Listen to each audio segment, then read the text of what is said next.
Hi, my name is Brandy. I'm the owner, artist, and behind Brush by Brandy. I am a Dixie Belle Paint brand ambassador. I'm also a member of the Redesign with Prima home decor team. So today we're going to be working with a home decor transfer by Redesign with Prima. And the one I've chosen is called Lush Floral 2. It's a beautiful transfer from their newest release. And this piece that I'm working on behind me is done in Dixie Belle Paint. This was done with a custom mix of aubergine, muscadine wine, and tea rose.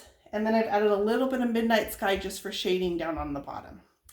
So this transfer comes in several sheets like this.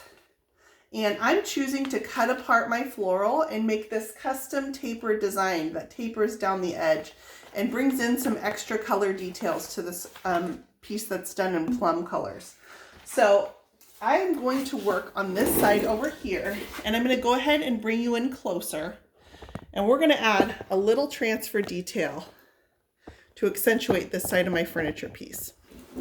Okay, so when I'm layering transfers, I like to start with my largest transfer piece, which was this light pink colored roses here. These are the perfect shade of Dixie Belle Tea Rose. Now I want to layer on some contrasting colors. So I'm really looking at this red guy right here, and I think I want to kind of wrap it onto the corner of my piece so it goes around the side like that. So I take a pair of scissors and I can cut this piece of my transfer out. And I'm going to get several uses out of this transfer, because even with all the florals that I have left on that I have on this piece, let me show you this pile that I have left that I can still use. So these are all still left from one transfer. I'm going to get so many pieces out of this. I may be using half of this transfer on this furniture piece.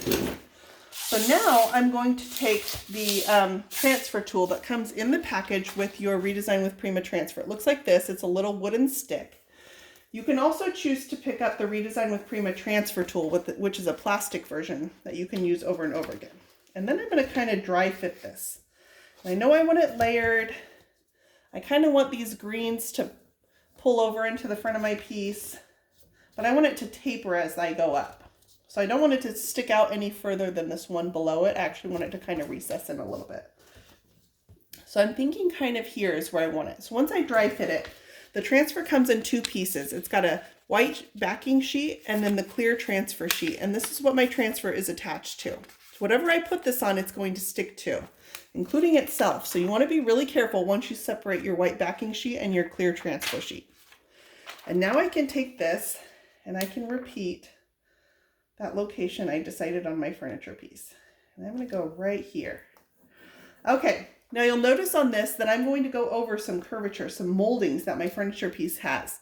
So whenever I'm applying it to a surface that's not perfectly flat, I'm going to go ahead and do my flat portions first, which on this is this drawer front here. And then from there, I'm going to use my fingers and force my transfer to conform to the curves of my piece. And I'll work it slowly in small sections over the different curves. So I've done that one section there. Let me get all the way into the drawer crevice here before I start wrapping it. Let's go ahead and do this crevice that's underneath this drawer.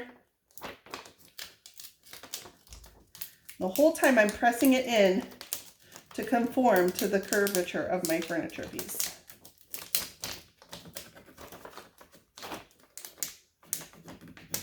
Just working small sections at a time.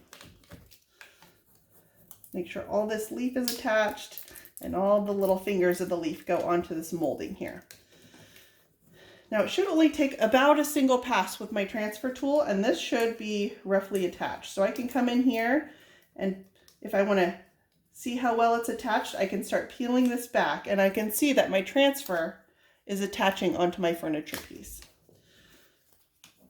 So now I'm going to come over here and I'm going to wrap the edge of this desk.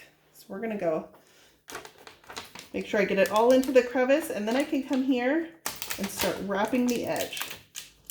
Again, I'm pressing it with my fingers. And then there's a little fluting detail here. So I'm going to press it into the fluting detail.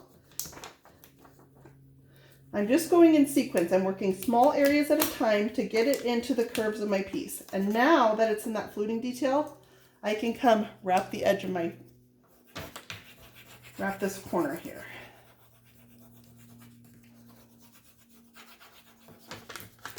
And then into the fluting detail on this side.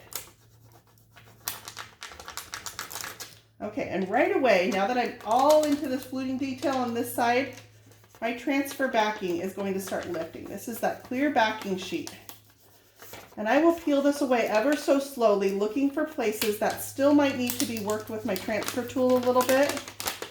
And you can see when it's detached, it pops away really easily.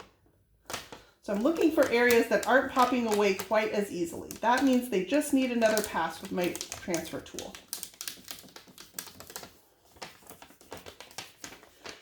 See how this is completely loose now, and the transfer is onto my furniture piece behind it.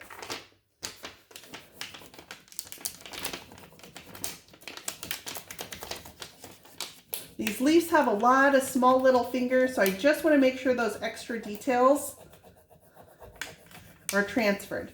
See how slowly I'm pulling away this backing sheet? That way I can be sure that I'm not taking any of my transfer up with it. I want to leave that behind on my furniture piece and just take away this clear backing by itself.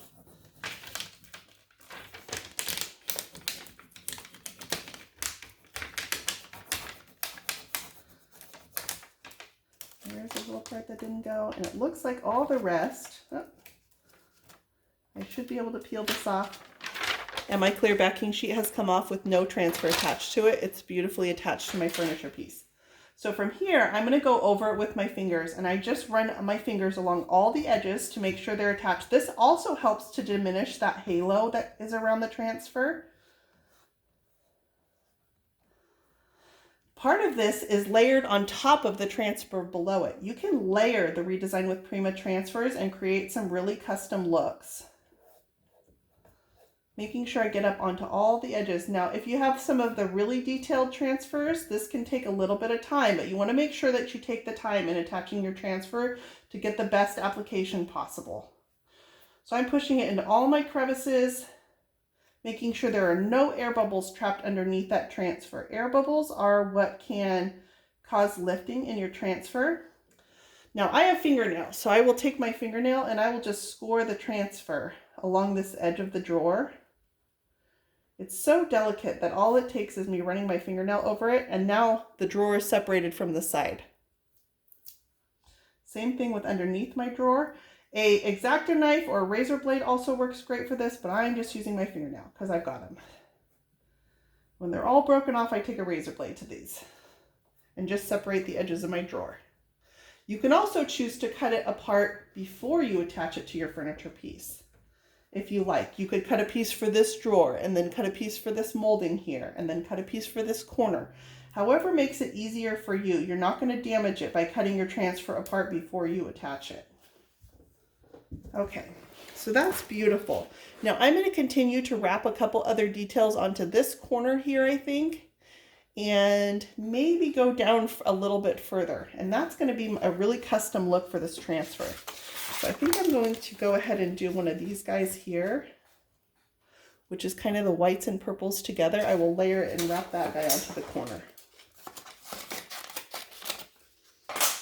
Okay, so let's go ahead and put this next one on, and then we will burnish these all on together. So I'm going to take this, and this one's going to go mostly onto the corner. So I don't have a flat section to work first. But I'm going to do the same thing where I work it slowly around the curvature of this corner. See how I'm not forcing this to go around? I'm only working one small section at a time. So now that that's attached, I can push it around this corner into my fluted molding and wrap it all the way around the side. And that way the side view of this piece is going to match the front view of it as well.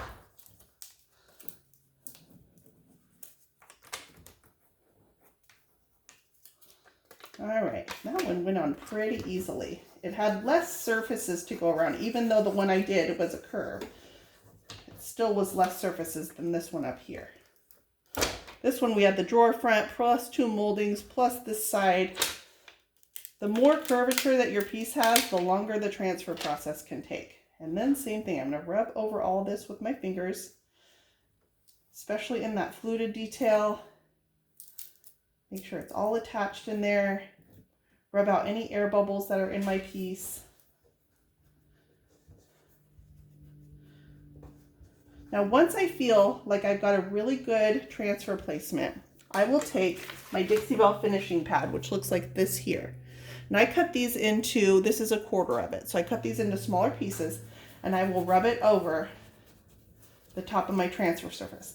This works out any air bubbles that might be underneath my transfer. It also helps diminish the little halo that's around the edge of your transfer as well. Press this into the lip of my drawer, and that's beautiful. So I'll probably run a piece of the greenery down here onto this curve, and then I think I'm going to have the look that I want for this piece, and I will be all finished. From here, I can go ahead and put the clear coat over top of my transfers and my paint. Those transfers were applied onto raw paint, but I can put my clear coat over the top of this, and they will be a seamless and permanent part of my furniture piece.